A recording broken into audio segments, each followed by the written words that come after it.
তো বন্ধুরা, আজকে তো বৃহস্পতিবার, আজকে পুজো দিতে হবে, আজকে ঘট পাততে হবে। তো আজকে চলো তোমাদের সাথে এইটুকুই শেয়ার করি আমাদের বাড়িতে কিভাবে আমি নিজের মতো নিত্য পুজো করি। তো বৃহস্পতিবারটা দেখবো তোমরা কি, মানে আমি জানি না কাদের কি নিয়ম, আমাদের যেটুকু নিয়ম, মানে আমি ছোটোবেলা থেকে যেটুকু শিখেছি বৃহস্পতিবার পুজো দেওয়াটা, সেটুকুই তোমাদের সাথে শেয়ার করব।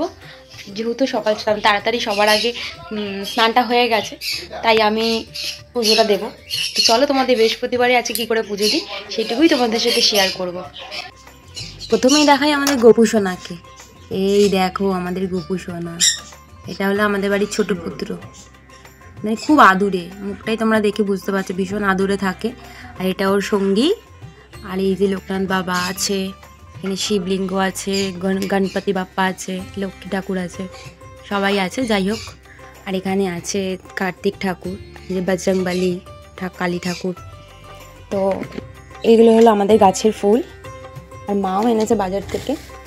এই যে এখানে আছে সমস্ত সরঞ্জাম পুজো দেওয়ার জন্য। এই চন্দন বেটে নিচ্ছি গোপুকে স্নান করানোর জন্য। এখানে আছে জল, তুলসী পাতা দেব।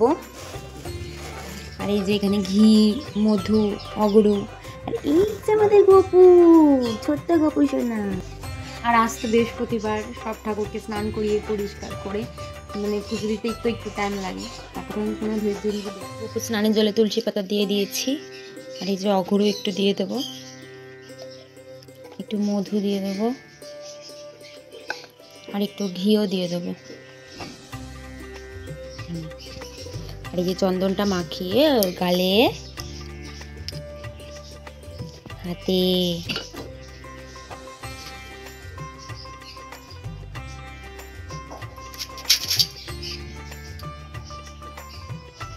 এবার ওকে স্নান করিয়ে দেবো।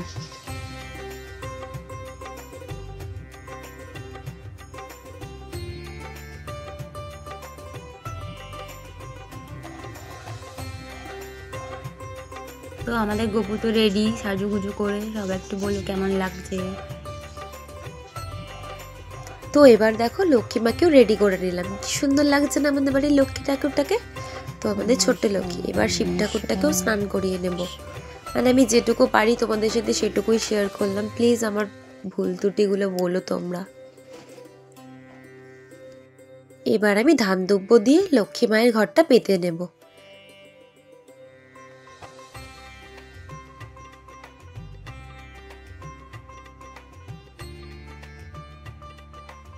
এবার মহাদেবকেও ফুল দিয়ে দিলাম।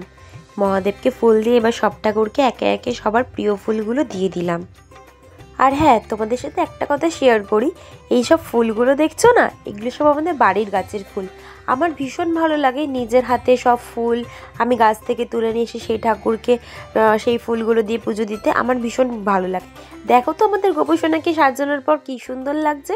তোমরা সবাই কমেন্ট করে জানিও তো আমাদের মিষ্টি গোপুসোনাকে কী সুন্দর লাগছে।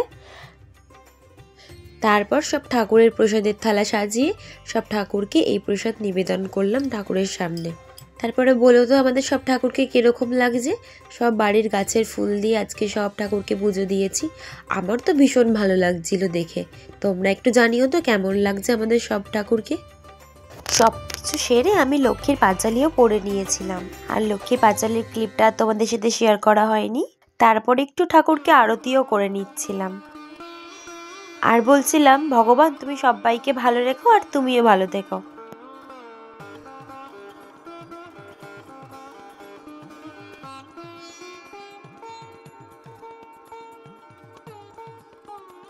তারপরে ঘটি করে একটু জল নিয়ে চলে গেলাম তুলসী বেদিতে। তুলসী বেদিতে মন ভরে একটু জল ঢেলে ঠাকুরের আরতি করে মনের সব মনস্কামনা বললাম ঠাকুরকে। আর এখানেই হলো আমার আজকের পুজো সম্পন্ন। আজকে আমার বৃহস্পতিবারের পুজো দেওয়া কমপ্লিট হলো। তো তোমরা একটু জানিও যদি কোনো ভুল ত্রুটি থাকে, তো সবাই মিলে একটু আমার ভুলগুলো ধরিয়ে দিও, তাহলে ভীষণ ভালো লাগবে যে কী ভুল কি ঠিক। তো দেখা হচ্ছে অন্য কোনো ভিডিওতে, ততক্ষণ বাই।